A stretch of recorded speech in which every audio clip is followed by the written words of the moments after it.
নমস্কার বন্ধুরা, আমার চ্যানেলে আবার সবাইকে স্বাগত।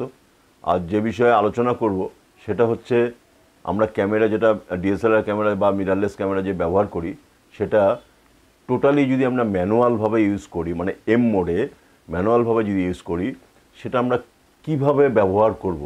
হয়তো আপনারা সবাই জানেন যে কিভাবে আমরা ম্যানুয়াল মোডে ব্যবহার করব ফটোগ্রাফি। তো সেটা ঠিক আছে। যারা, আমি তো সবসময় বলি, আমার নতুন যারা উঠছে, যারা ফটোগ্রাফি শিখছে বা একদম নতুন যারা কাজ করছে, ক্যামেরা কিনেছে, তাদের অনেকেই হয়তো জানে না, আবার জানতেও পারে। কিন্তু আমি আজকে যেভাবে আলোচনা করব, মানে একটু সহজভাবে আলোচনা করার চেষ্টা করব যাতে সবাই বুঝতে পারে ম্যানুয়াল মোডটা কিভাবে আমরা ব্যবহার করব। প্রথমে বলি, ক্যামেরাতে অটো মোড থাকে, অ্যাপারচার মোড থাকে, শাটার মোড থাকে, আর ম্যানুয়াল মোড থাকে, আর পি মোড থাকে। পি হচ্ছে প্রোগ্রাম মোড। তো আমরা যদি ক্যামেরাটা যদি অটো মোডে রাখি, তাহলে কি আমি ভালো ফটোগ্রাফার নই?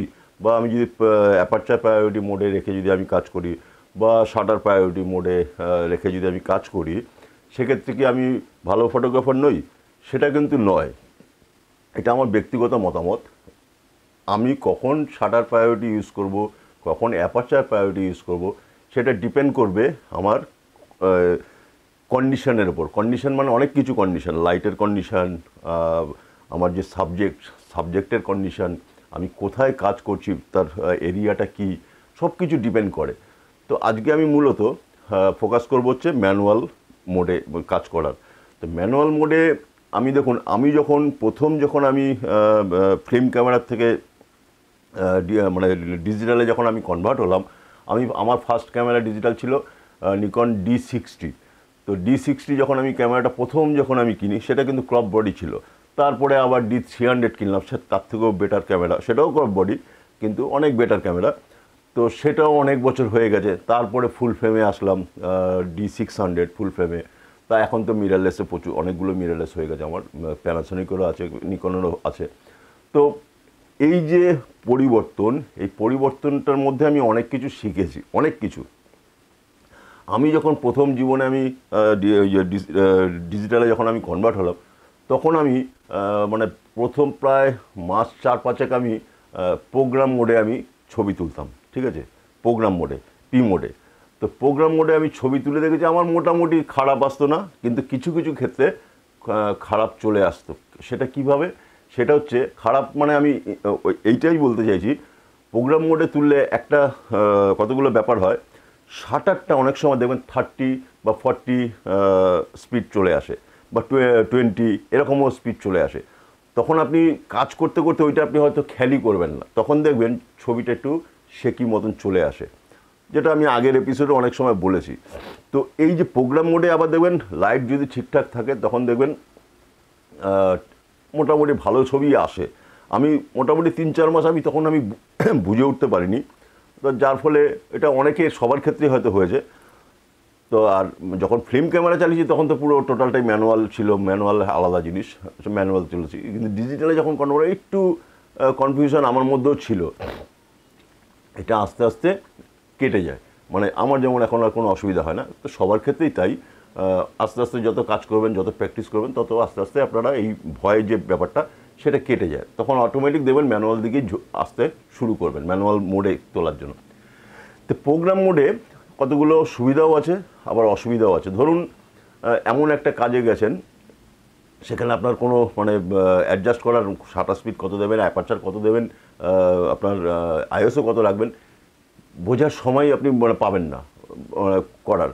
তখন চট করে যদি প্রোগ্রাম মোডে দিয়ে যা হোক একটা ছবি মানে আশা করা যায় ভালোই আসে। কারণ এখনকার ক্যামেরাতে আগের মতন নয়। মানে আমার ধরুন, আমি যে D60 যে ক্যামেরাটা ছিল নিকনেরই, তো তার সাথে এখনকার ক্যামেরার সাথে তুলনা করলে হবে না। তখনকার ক্যামেরা, এখনকার ক্যামেরা আকাশ পাতাল তফাৎ। এখন অনেক টেকনোলজি হাই। তো যার ফলে এখনও যদি কেউ প্রোগ্রাম মোডে চট করে কোনো সময় যদি কেউ তোলে, ছবি কিন্তু ভালোই আসে। এইবার আসি ওই ম্যানুয়াল মোডে।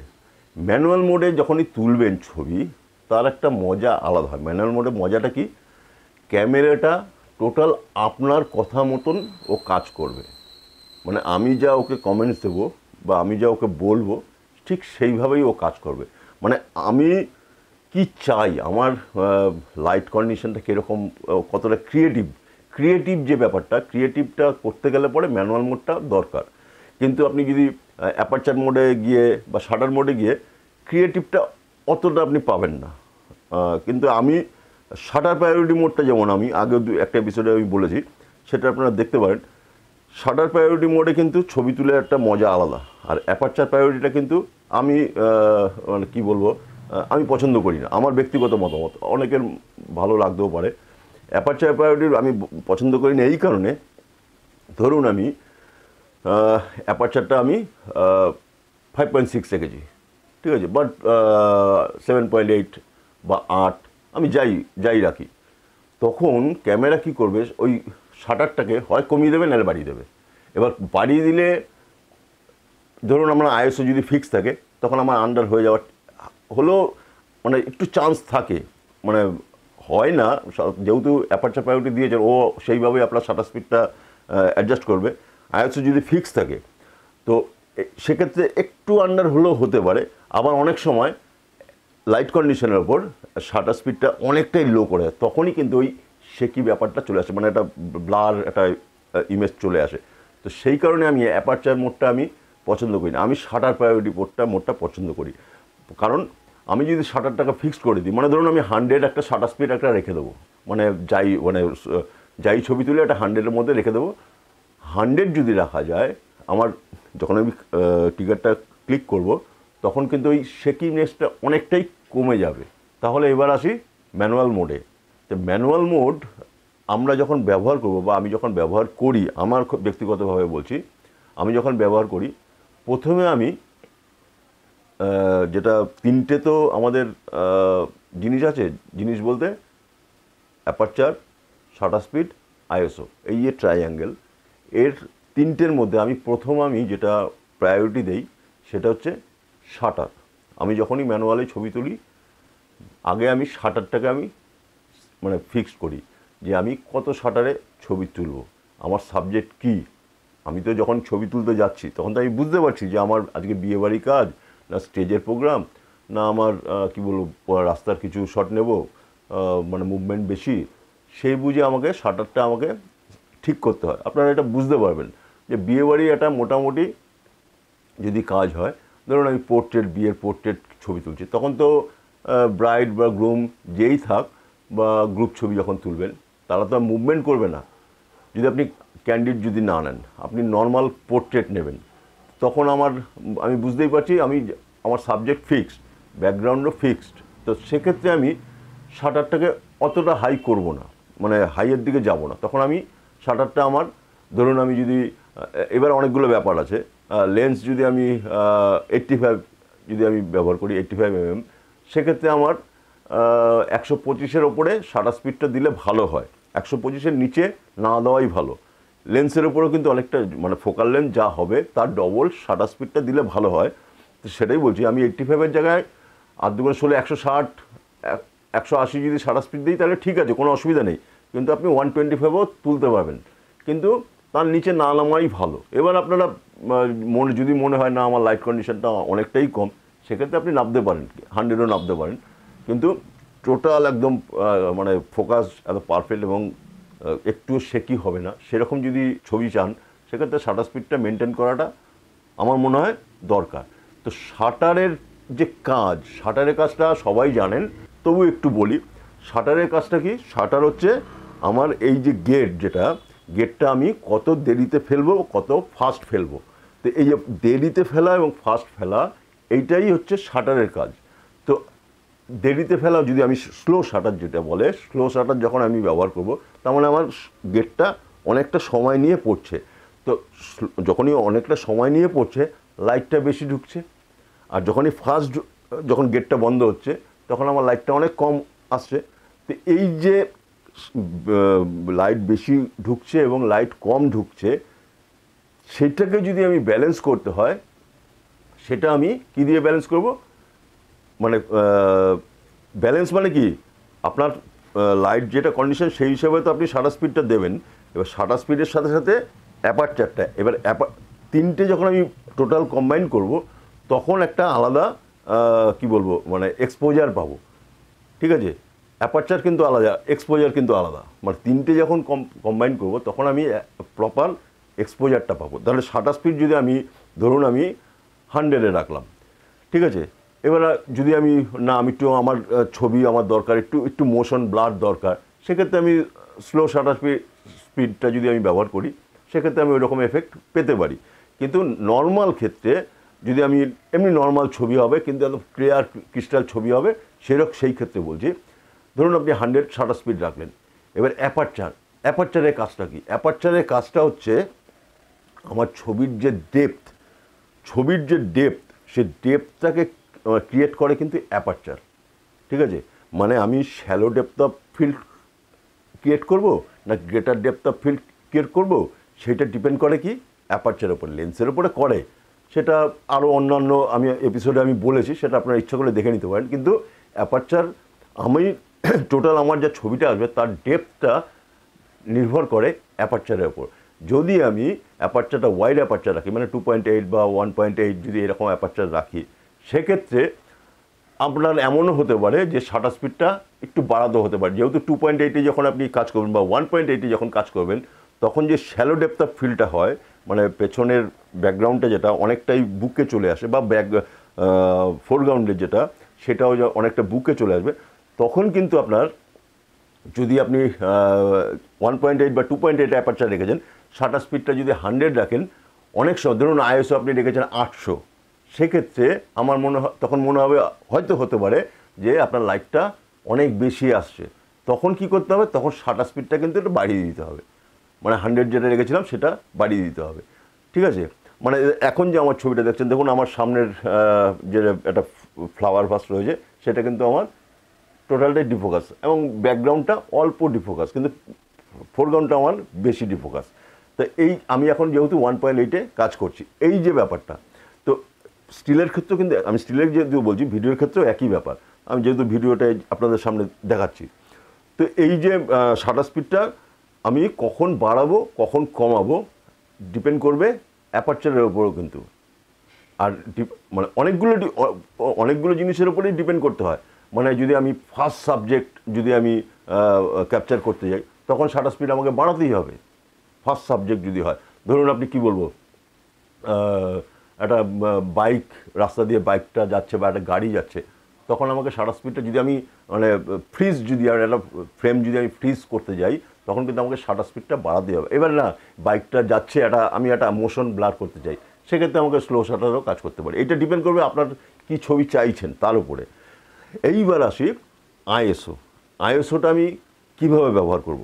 দেখুন, এর আগে একটা এপিসোডে আমি দিয়েছি আইএসওটা অটো আইএসও রাখতে পারেন। এবার ম্যানুয়াল মোডে কাজ করলে অটো আইএসও যে রাখলে যে খারাপ হবে এমনটা কিন্তু নয়। মানে এখনকার ক্যামেরাতে যা টেকনোলজি, আমি যদি টোটাল ক্যামেরাটা আমি অটোতে দিয়ে ছবি তুললাম, টোটাল ক্যামেরাটা ভালো ছবি কিন্তু আসে, আমি অস্বীকার করতে পারবো না যে অটোতে দিলে আমার ছবি খারাপ আসলো। হ্যাঁ, কিন্তু আপনি যেটা চাইছেন হয়তো সেটা পাচ্ছেন না, যেটা আপনি চাইছেন সেটা হয়তো পাচ্ছেন না। মানে বুকে একটু বেশি চাইছেন বা ফোরগ্রাউন্ডটা একটু বুকে বেশি চাইছেন, সেইটা হয়তো আপনি পাচ্ছেন না, কিন্তু পাচ্ছেন আপনার মানে যেটা চোখে আপনার মনে যেটা ভাসছে ছবিটা, সেই ছবিটা হয়তো পাচ্ছেন না। কিন্তু ওভারঅল যদি ছবি দেখেন, অটোতে কিন্তু ভালো ছবি আসে।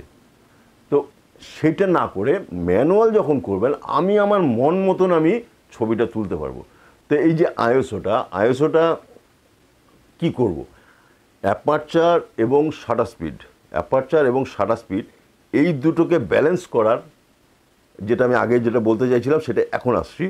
অ্যাপারচার এবং শাটার স্পিড এই দুটোকে ব্যালেন্স করা হচ্ছে আইএসও। এবার আইএসওটা কি, মানে ধরুন আপনি এমন একটা ছবি তুললেন, ব্যাকগ্রাউন্ড আমার ধরুন প্রচণ্ড লাইট রয়েছে, ব্যাকগ্রাউন্ডটা আমি একটু এমন জায়গায় দাঁড়িয়েছি, আমার শ্যাডোর জায়গায় রয়েছি।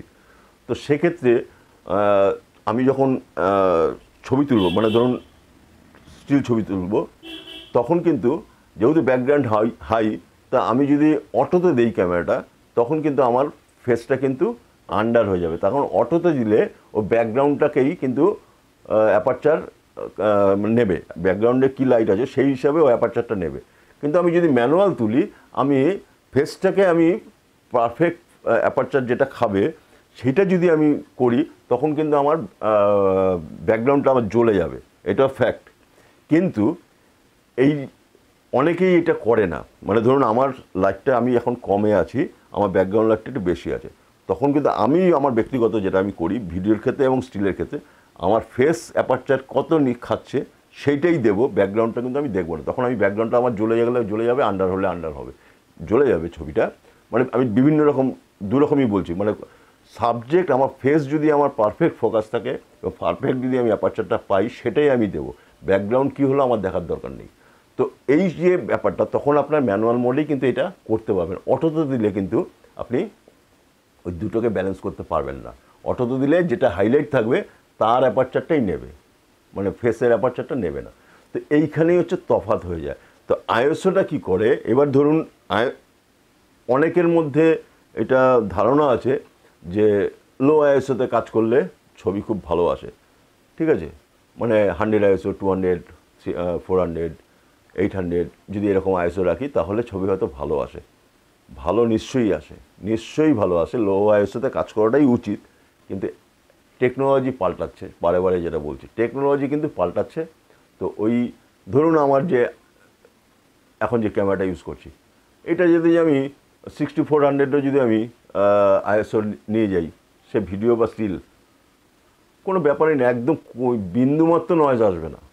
এখনকার আইএসও বেস লেভেলটা এতটাই ভালো করে দিয়েছে, এইখানেই বুঝতে হবে।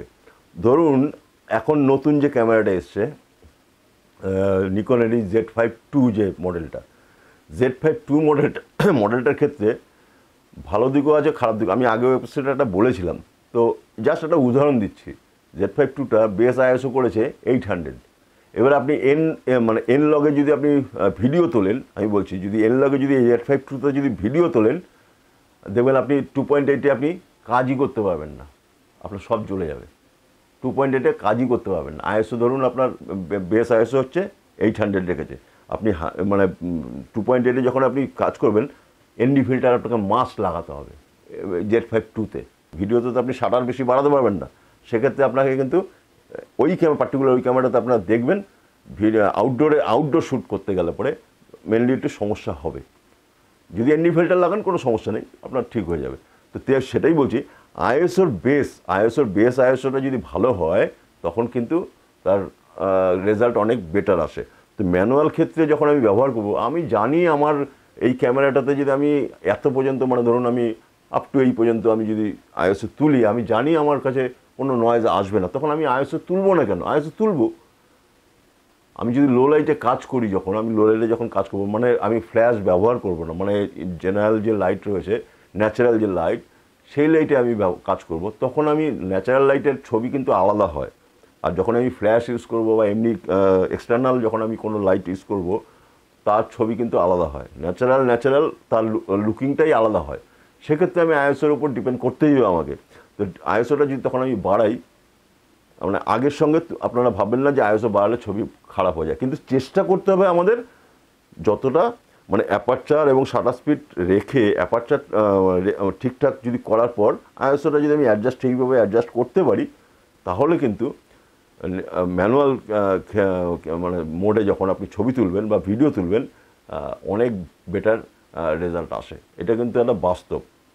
এবং এই যে অ্যাপারচারটা যেটা বললাম, মানে মানে ক্রিয়েটিভ যে ছবিগুলো হয়, মানে আপনার মানে ডেপথ, ছবির মধ্যে যে ডেপথটা তৈরি হয় অ্যাপারচারের ক্ষেত্রে, কিন্তু মানে ওটা কিন্তু আইএসওর থেকে কিন্তু হয় না, বা শাটার স্পিডে কিন্তু হয় না। শাটার স্পিডের মজা কিন্তু আলাদা। শাটার স্পিডে হচ্ছে আপনি স্লো শাটার কোথায় ইউজ করবেন বা হাই শাটার কোথায় ইউজ করবেন, সেক্ষেত্রে আপনার ওই মোশন ব্লারের একটা এফেক্ট আছে। কিন্তু শ্যালো ডেপথ অফ ফিল্ড বা গ্রেটার ডেপথ অফ ফিল্ড যখন আপনি ছবির, মানে একটা ক্রিয়েটিভ মাইন্ডের ছবি যখন ছবি তুলতে যাইবেন, তখন কিন্তু অ্যাপারচারের উপরেই খেলতে হবে, টোটালটাই অ্যাপারচারের উপরে খেলতে হবে। মানে ধরুন আমি 2.8-এ যেটা আমি ব্লার আসছে, বা আমি যখন গ্রুপ ছবি নেব, গ্রুপ ছবি একদম টোটাল 50-60 জন রয়েছে বা 100 জন রয়েছে, তখন যখন আমি ছবিটা নেব, তখন আমি অ্যাপারচারটা কিন্তু আমি, মানে যদি আউটডোর হয় আমি 16-তে নিয়ে আসবো, বা কী বলবো, তার থেকে 8-ও নিয়ে আসতে পারি, সেটা ডিপেন্ড করবে লাইটের কন্ডিশনের ওপর। তো এইখানেই কিন্তু অ্যাপারচারের খেলাটা। এবার যখন আপনি অটোতে দেবেন, তখন কিন্তু এই যে অ্যাডজাস্টমেন্টটা সেটা ঠিকঠাক হয় না। আবার যে আমি বলবো ঠিকঠাক হয় না, এটাও ভুল ধারণা। ওই হবে কোনোটা দেখবেন মানে ব্যাকগ্রাউন্ডটা যদি আমার আউটডোরে হয়, ব্যাকগ্রাউন্ডের ইয়েটা নিয়ে নিচ্ছে, মানে অ্যাপারচারটা নিয়ে নিচ্ছে, যারা গ্রুপে যারা দাঁড়িয়েছে তাদের ছবিটা আপনি ফেসটা তো অনেকটাই ডার্ক এসছে। এবার আপনি ফটোশপে গিয়ে যখন আপনি অ্যাডজাস্ট করবেন, ক্যামেরা যে ব্যালেন্সটা করে দেয় না, আমি ক্যামেরাতে যখন আমি ঠিকঠাক যদি আমি কালার পাই, ঠিকঠাক যদি আমি সমস্ত কিছু পেয়ে যাই, সেটা কিন্তু আর ব্যাকগ্রাউন্ড কম্পিউটারে আমি সফটওয়্যারে কিন্তু সেটা আমি হবে, কিন্তু ওই জিনিসটা হয় না। মানে ক্যামেরা যেটা করে দেয়, ধরুন আমি এখন যে আমার ব্লারনেসটা রয়েছে এই সামনের, তা আমি একটা ছবি তোলার পর আমি ফটোশপে গিয়ে আমি সিলেক্ট করে আমি এই জায়গাটা ব্লার, এই পেছনটা ব্লার, এগুলো আমি করে দিতে পারি। কিন্তু ক্যামেরাতে ইনবিল্ট ক্যামেরাতে যে স্মুথনেসটা আসে, ফটোশপে যাই করুন তার মধ্যে একটা রোবোটিক ব্যাপার চলে আসে, ওটা বা এআই দিয়েও যারা করে ওই একটা ব্যাপার রোবোটিক ব্যাপার চলে আসে, মানে দেখলেই বুঝতে পারবেন এটা মানে ক্রিয়েট করা। আর কিন্তু আমি যখন ক্যামেরাতে যখন তুলছি তখন আপনাকে মনে হবে এটা অরিজিনালি হয়। তো চেষ্টা করবেন ম্যানুয়াল মোডে তোলার পর তাহলে, এবং টোটালটা যদি, এবং আর একটা জিনিস বলি, ম্যানুয়াল মোডে যখন তুলবেন তখন কিন্তু হোয়াইট ব্যালেন্সটাও কিন্তু আপনাকে ম্যানুয়ালভাবেই করতে হবে। হোয়াইট ব্যালেন্সটা ম্যানুয়ালভাবে করতে হবে কি, আপনি কেলভিনে করবেন। কেলভিন কি আমার টোনটা চাই, একটু ব্লুইশ মোড চাই না একটু রেডিশ মোড চাই বা একটু পিঙ্কিশ মোড চাই, সেটা কিন্তু যে ফটোগ্রাফার তার উপরে ডিপেন্ড করবে, মানে তার মানে টেস্টের ওপরে। কিন্তু অটোতে যদি আপনি ধরুন সবই আপনি ম্যানুয়াল করলেন, হোয়াইট ব্যালেন্সটা অটোতে দিয়ে দিলেন, তখন কিন্তু আপনার সেই রেজাল্টটা কিন্তু আপনি পাবেন না।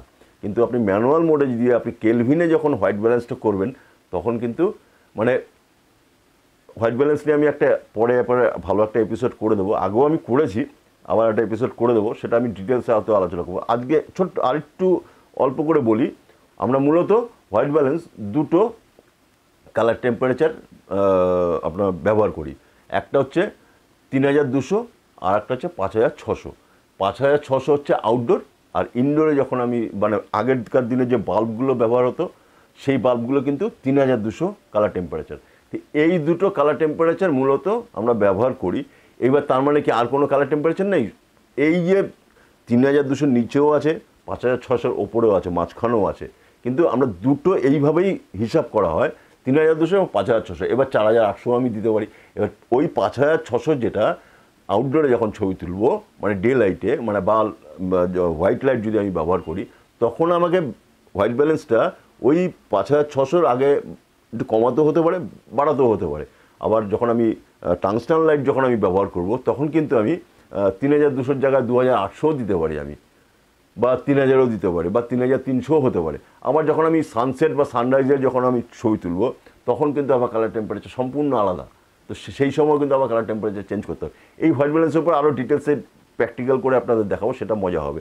হোয়াইট ব্যালেন্সটাও কিন্তু ম্যানুয়াল যখন আপনি ছবি তুলবেন, এটাও খেয়াল রাখতে হবে হোয়াইট ব্যালেন্সটা যেন প্রপার হোয়াইট ব্যালেন্স হয়, তবে কিন্তু ছবির কোয়ালিটি বা কালার যেটা, সেটা আমাদের দেখতে অনেক ভালো লাগে। তো কেমন লাগলো আজকের এপিসোডটা, সেটা নিশ্চয়ই কমেন্টস করে জানাবেন। যদি আমার ভুল ত্রুটি হয় সেটা নিশ্চয়ই আপনারা ক্ষমা করবেন। আজকের মতন বিদায় নিচ্ছি, নেক্সট এপিসোডে আবার দেখা হবে।